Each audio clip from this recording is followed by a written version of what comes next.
The first thing I noticed wasn't the silence. It was the smell. I stepped into the house earlier than planned, rain still clinging to my jacket, boots leaving dark marks on the hardwood. The place smelled clean, but not our clean. Not coffee and lemon soap, and whatever cheap candle my wife usually burned. This was sharper, sweeter, like something new trying too hard to erase something old. That was the moment my life started slipping out of alignment, even though I didn't know it yet. My name is Michael Turner. I'm 41 years old, born and raised in Ohio, the kind of guy who believes problems get solved by staying calm and doing the math. I design electrical systems for commercial buildings. Nothing flashy. Solid work. Predictable. I like my life that way. My wife, Sarah, used to say that was what she loved about me. That I was steady, reliable, someone who didn't panic when things got hard. We'd been married 12 years. 2 kids. A mortgage that still had teeth. Weekends split between soccer games and grocery runs. I worked long hours, but I always came home. I never cheated. Never even thought about it. I figured loyalty was the bare minimum when someone trusted you with their whole life. That day, I wasn't supposed to be home until after 8. A client meeting got canceled last minute, and for once I thought I'd surprise Sarah. Pick up takeout. Eat together. Pretend we were still the couple we used to be before exhaustion became our default setting. The house was quiet. Too quiet. I called her name. No answer. I set my keys down and noticed her purse on the counter. Open, like she'd dropped it in a hurry. That wasn't like her. Sarah was careful. Organized. She liked things in their place. I heard the shower upstairs. I remember standing there, listening to the water run, telling myself not to be stupid. Telling myself this was nothing. People take showers. Houses smell different sometimes. Normal thoughts for a man who didn't want his world cracked open. Then I saw the second wine glass in the sink. We only owned 2 that matched. Both were usually clean. Sarah hated leaving dishes out. I stood there longer than I should have, staring at that glass like it might explain itself. When the water shut off upstairs, my chest tightened. Not panic. Something colder. Like instinct waking up before logic could shut it down. She came down the stairs wrapped in a towel, hair damp, face flushed. She froze when she saw me. "Hey," she said too fast. "You're home early." I nodded. "Meeting got canceled." She smiled, but it didn't reach her eyes. She moved past me, heading for the bedroom, talking about traffic and errands and nothing at all. I followed her without meaning to, my head buzzing with questions I didn't want answers to. That night, she fell asleep quickly. I lay there staring at the ceiling, replaying every strange detail like a bad security tape. The smell, the glass, the way she wouldn't meet my eyes. I told myself I was overreacting. I told myself that men like me don't get blindsided by things like this. I was wrong. Over the next few weeks, the signs stacked up quietly. Late errands that didn't make sense. Her phone always face down. A new passcode, she said, was for work. She laughed less. Touched me less. When I asked if something was wrong, she said I was imagining things. I wanted to believe her. What finally broke me wasn't a confession or a text message or a stranger at the door. It was my younger brother, Jason, asking me one afternoon why I seemed so tense lately, looking at me with a familiarity that didn't sit right. That was when I realized the betrayal wasn't coming from one direction. It was already inside my house. I'd known Jason my whole life. 5 years younger, louder, always chasing the next thing. Where I was careful, he was reckless. Where I planned, he improvised. Growing up, people said we balanced each other out. I learned early that really meant he got forgiven, and I got expected to understand. He dropped by our place more often after that. Always unannounced. Always casual about it. He'd sprawl on the couch, grab a beer, joke with the kids like he lived there. Sarah laughed at his stories in a way she didn't laugh at mine anymore. Too loud. Too long. I told myself it was nothing. He was my brother. She was my wife. I wasn't the jealous type. But once the idea took root, it didn't leave. One night, after everyone was asleep, I did something I'd never done before. I checked Sarah's phone. My hands were steady, which surprised me. I half expected guilt or fear to stop me. Instead, I felt focused, like I was solving a problem at work. The new passcode wasn't hard to guess. Jason's birthday. That alone should have been enough. I didn't read everything at first, just enough to confirm I wasn't crazy. Messages that weren't explicit, but intimate in a way that made my stomach twist. Inside jokes. Late night, you still awake? Texts. Complaints about me that felt rehearsed. She wrote about how I was distant, how I cared more about numbers than people, how she felt invisible. Jason responded the way Jason always did, telling her she deserved better, that she was still beautiful, that some men didn't know what they had until it was gone. I put the phone back and lay there until morning, staring at the dark like it might swallow me whole. I didn't confront her. Not yet. Instead, I started paying attention. I tracked patterns, times, excuses. I noticed how Jason's truck wasn't in his driveway on nights Sarah said she was just out driving to clear her head. I noticed how she suddenly cared about how she looked when she wasn't going anywhere important. The worst part wasn't the suspicion. It was the clarity. Once you see the shape of a lie, everything fits into it. A month later, I came home early again. This time, I didn't announce myself. I parked down the street and walked back quietly, like a stranger sneaking up on his own life. Jason's truck was in my driveway. I stood there longer than I should have, keys clenched in my hand, heart pounding so hard I thought it might give me away. I could have turned around. I could have driven off and pretended I never saw it. Instead, I walked inside. Their voices stopped when the door opened. Not fast enough. Sarah was standing too close to him. Her hand was still on his arm. Jason looked at me like a kid caught stealing, eyes wide, mouth already forming excuses. No one spoke. I didn't yell. I didn't hit him. I just looked at them, really looked, and felt something inside me go quiet. Get dressed, I said to Sarah. We're talking. Jason started to say my name, but I cut him off with a look. He left without another word, his shoulders slumped, his confidence gone. Sarah cried, said it wasn't what it looked like, said she was confused, said it just happened. I listened. I always listened. That night, after she fell asleep on the couch, exhausted from apologizing, I sat alone at the kitchen table and understood something simple and terrifying. This wasn't just an affair. It was a plan, and I was the last one who was supposed to find out. I didn't sleep that night. Not really. I sat there until the sky started to lighten, staring at the kitchen wall like it might blink first. Sarah stayed on the couch, wrapped in a blanket, breathing slow and even, like she'd earned her rest. By morning, she was calm. Too calm. She made coffee. She asked if I wanted eggs. She spoke softly, like volume alone could fix what she'd broken. That scared me more than the tears. I told you everything, she said, sliding a mug toward me. There's nothing else. I didn't answer. I watched her hands.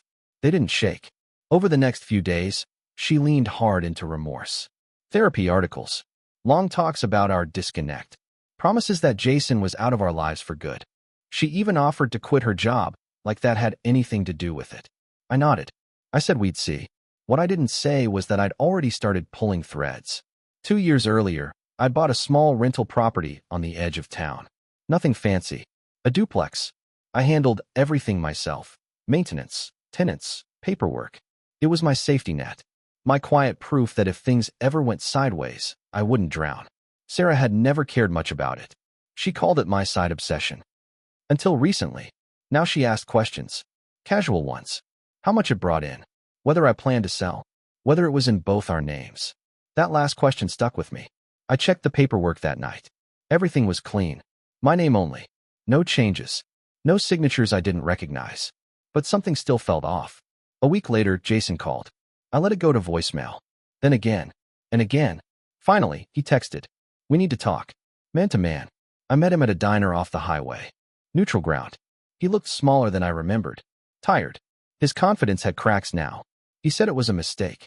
That he never meant to hurt me. That Sarah came to him first. That she felt trapped. Lonely. Unappreciated. I listened, same as always. Then he said something he didn't realize mattered.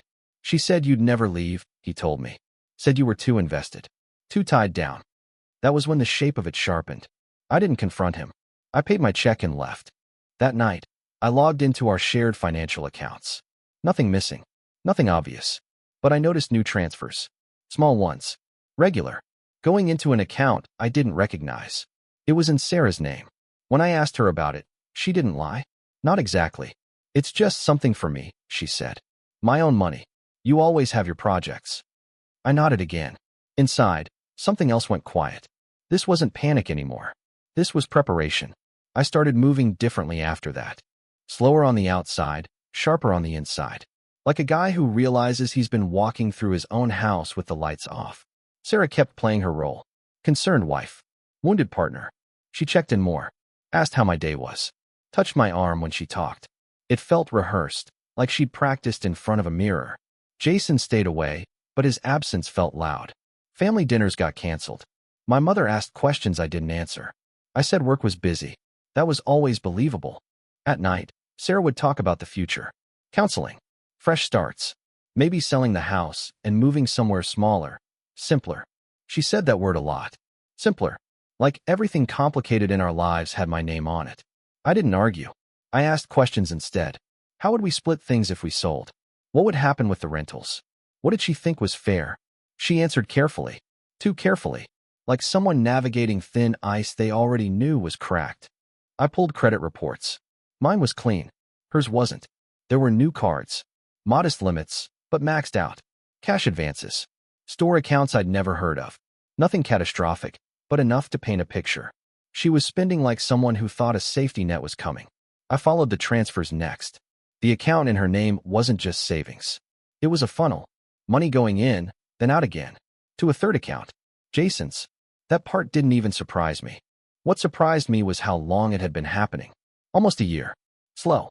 Quiet. Planned. I thought about all the times she'd told me not to worry. All the times she'd said I was paranoid. All the nights I'd stayed late working, believing I was providing stability for my family. Turns out, I was just funding my own replacement. The next Saturday, Sarah said she was meeting a friend for lunch. I watched her drive away, then waited 5 minutes and followed. Not proud of it. Not ashamed either. Just done pretending. She didn't go to lunch. She drove across town and parked behind a strip mall. Jason's truck was already there. I didn't get out of my car. I didn't need to. I watched them sit inside his truck for a long time. Heads close, bodies angled toward each other like gravity had already decided. When she finally came home, she kissed me on the cheek and asked what I wanted for dinner. That night, I backed up every document I owned. Deeds, statements, emails, screenshots. I stored them in 3 places. Work computer, cloud, flash drive hidden in the garage. I called a lawyer on Monday. Not a divorce lawyer. A financial one. He listened. He didn't interrupt. When I finished, he leaned back and said, "You caught this early. That's good." Good wasn't the word I would have used. At home, Sarah started pushing harder. She said the house felt heavy. Said we needed change. Said love shouldn't feel like a contract. I almost laughed. Instead, I agreed we needed clarity. And for the first time since this started, I saw fear flicker across her face. She was realizing something had shifted. She just didn't know how far yet. The next few weeks felt like living inside a controlled burn. Everything looked normal from the outside, but I could feel the heat building under my feet. Sarah started watching me more closely, asking where I was going, how long I'd be gone. She never used to do that. Before, she didn't need to. She thought she knew exactly where I stood. I made sure to be predictable. Work, home, kids. No sudden changes. No visible reaction. I'd learned a long time ago that people get careless when they think they're in control. Behind the scenes, I was getting educated fast. The financial lawyer laid it out in plain English. What was mine? What was shared? What could be moved legally? And what would raise red flags? He didn't tell me what to do. He just showed me the board. I didn't feel angry the way movies make it look. No smashed walls. No shouting matches in the rain. What I felt was something steadier. Like disappointment hardening into resolve. Jason tried calling again. I blocked his number. That didn't stop him from showing up one afternoon while I was at work. Sarah told me later, casually, like it didn't matter. Said he just wanted to apologize. Said she told him it was inappropriate. She didn't mention that he stayed for almost an hour. I knew because I checked the door camera. That night, after the kids were asleep, I asked her a simple question. Are you still talking to him? She didn't answer right away. That pause told me everything. I told you, she said finally. He's family. We can't just erase him. I nodded. We can set boundaries. She crossed her arms.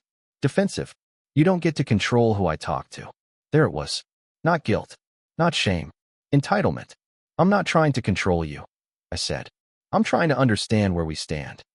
She looked at me for a long second, then sighed like she was the tired one. I'm still here, aren't I? That was her answer. After that, the manipulation got subtler. She talked to the kids about big changes and new beginnings. She asked what they'd think about moving, about a smaller house, about a different school district. She never asked me in front of them. One night, my son asked if we were going to lose the house. I told him no, and I meant it. A few days later, Sarah suggested we combine some accounts to simplify things. Said it would help rebuild trust. I told her I needed time to think. That same evening, I got an alert from the bank.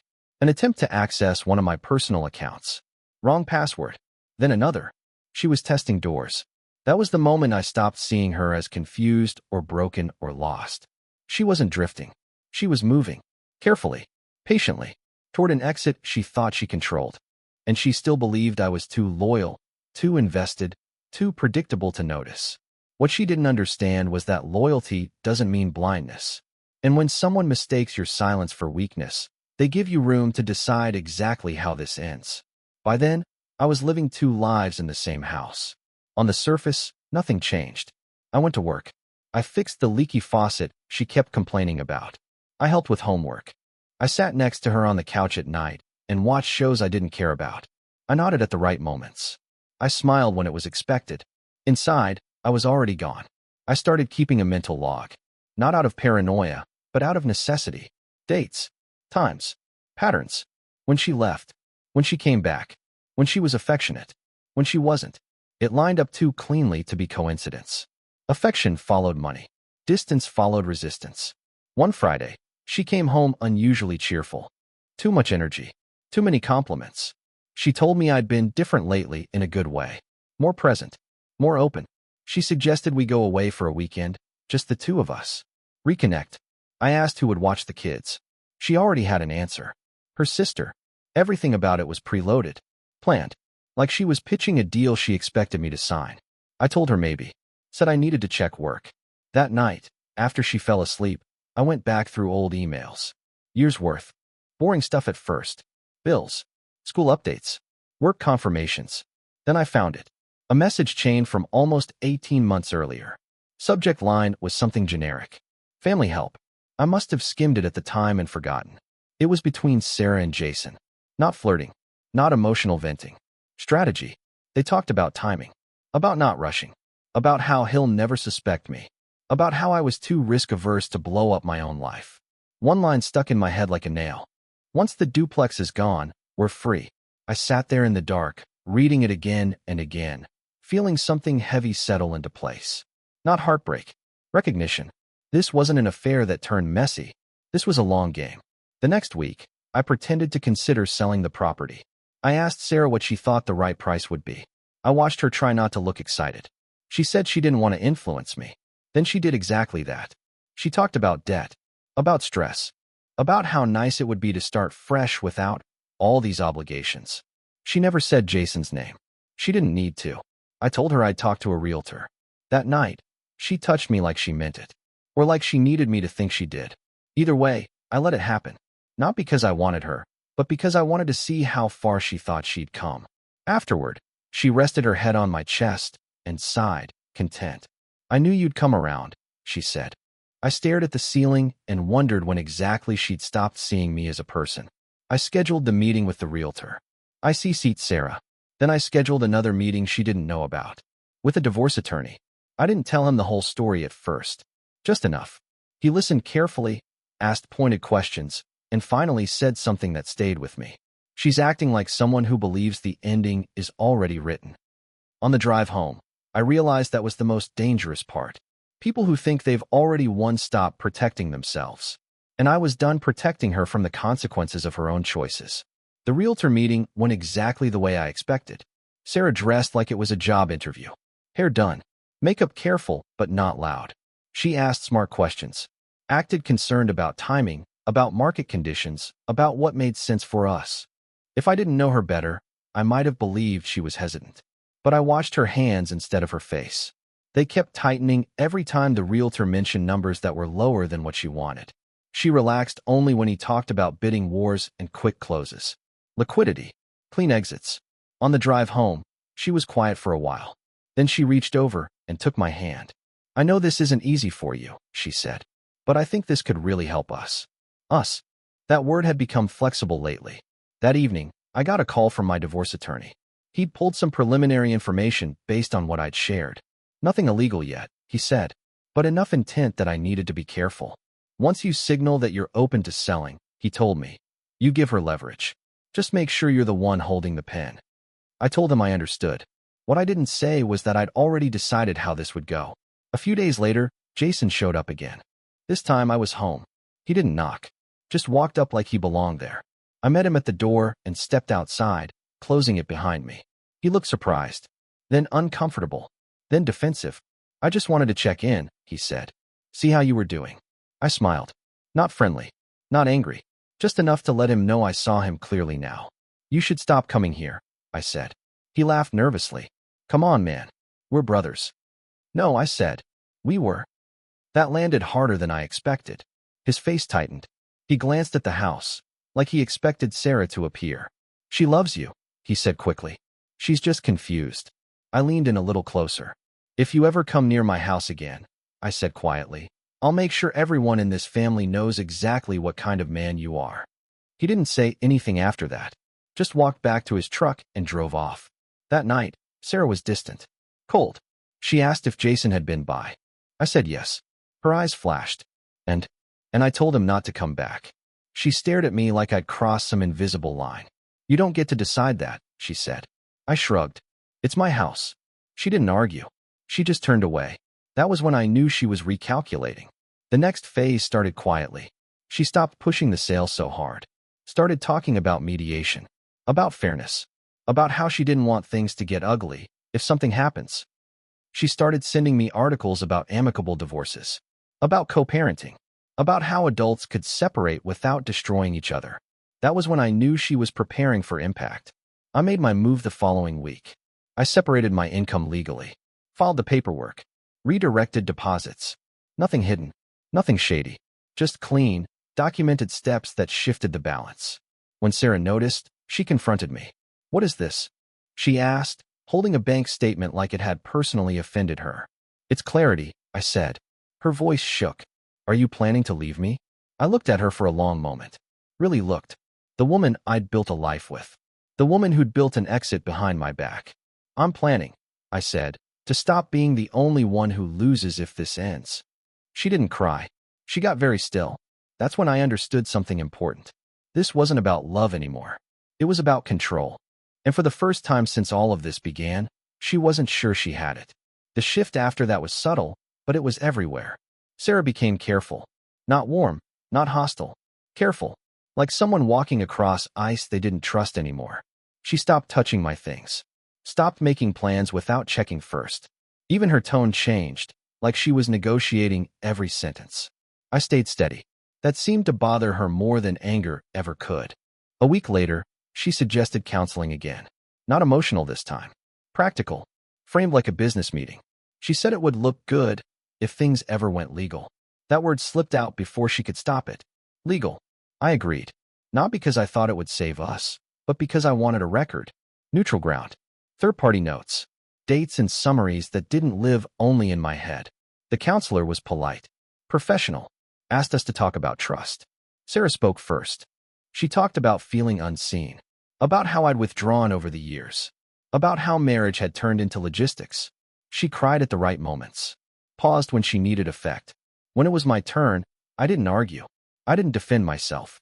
I talked about facts. Timelines. Boundaries. Money moved without discussion. Trust broken and then managed instead of repaired. The counselor asked if there had been an affair. Sarah hesitated. Just long enough. Yes, she said. But it's over. I didn't correct her. Afterward, in the parking lot, she looked at me like she expected something. Anger. Relief. Gratitude. What now? She asked. We keep going, I said. Same as before. She nodded, but her eyes searched my face like she was trying to read a language I'd stopped speaking. At home, things grew quieter. Not peaceful. Empty.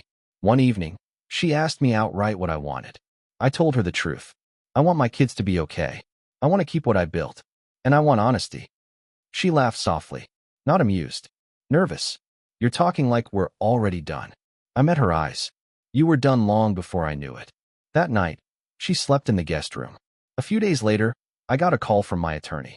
Sarah had scheduled a consultation of her own. Different firm. Aggressive reputation. He didn't sound surprised. They always do once they realize the ground isn't solid, he said. I thanked him and hung up, then sat in my car for a long time without starting the engine. I thought about the version of myself from a year ago. The man who believed loyalty protected him. The man who thought silence kept the peace. That man didn't exist anymore. When I walked into the house, Sarah was at the table with paperwork spread out in front of her. She looked up, measured my reaction, then spoke carefully. "I think we should talk about a separation." I nodded. "Okay." That response threw her. She blinked. "That's it?" she asked. "That's it," I said. She waited for more. For pleading. For bargaining. For fear. Instead, I stood up and went to tuck my daughter into bed. Later that night, Sarah knocked on my door. The guest room door. Mine now. She looked tired. Stripped down. Not dramatic. "I didn't think it would be like this," she said. I believed her. But belief didn't change anything. "I know," I said. She stood there another second, then turned and walked away. And in that quiet hallway, I finally understood the difference between losing someone and letting them go.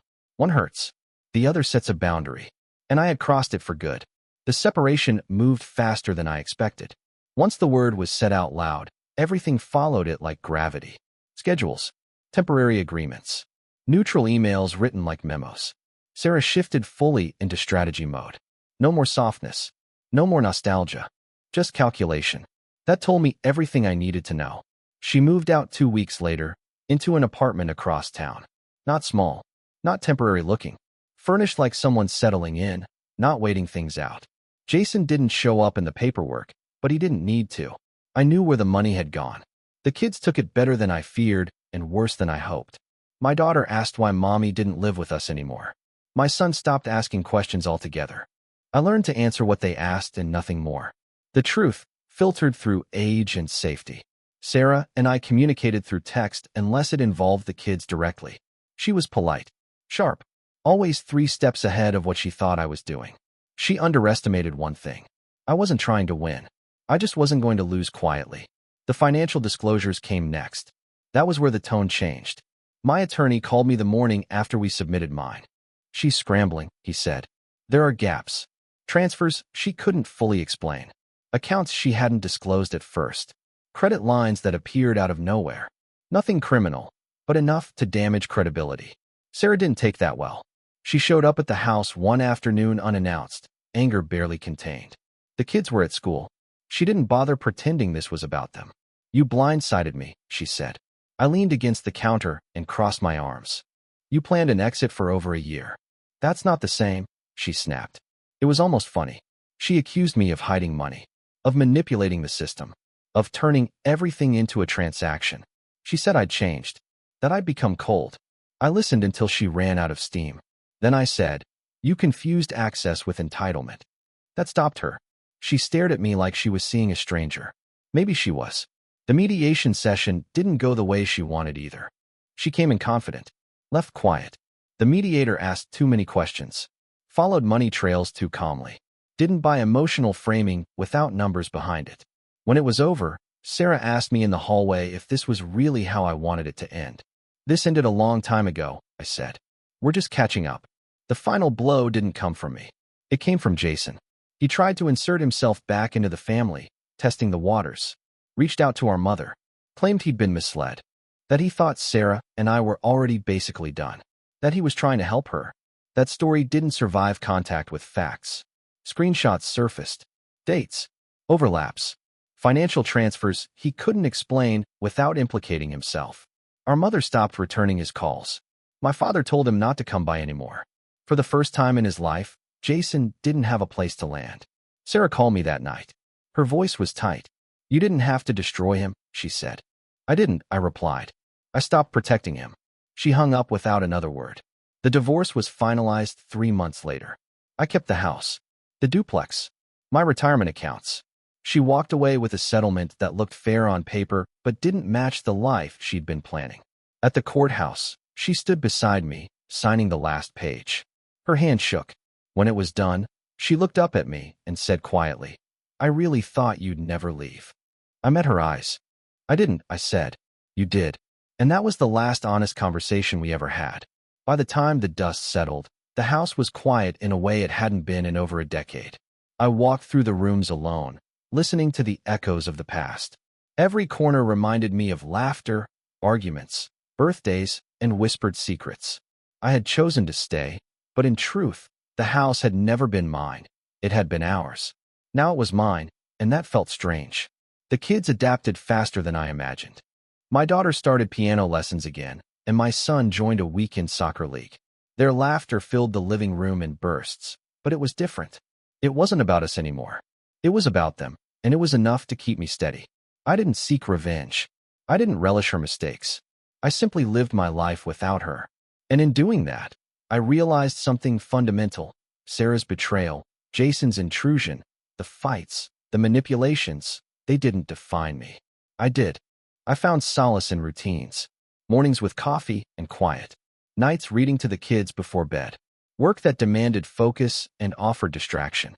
Friends who didn't judge, and family who reminded me who I was. Slowly, the anger faded, replaced by clarity. I saw Sarah once more, years later, at a grocery store. She looked like she belonged in a different life, one I wasn't part of. She glanced my way, a flash of recognition in her eyes. I nodded politely, and she nodded back. That was it. Nothing more to say, nothing to fix. I went home, and for the first time in years, I felt the weight lift. The betrayal didn't vanish, it never would, but I had claimed my peace. I was no longer the man trapped in the shadow of someone else's choices.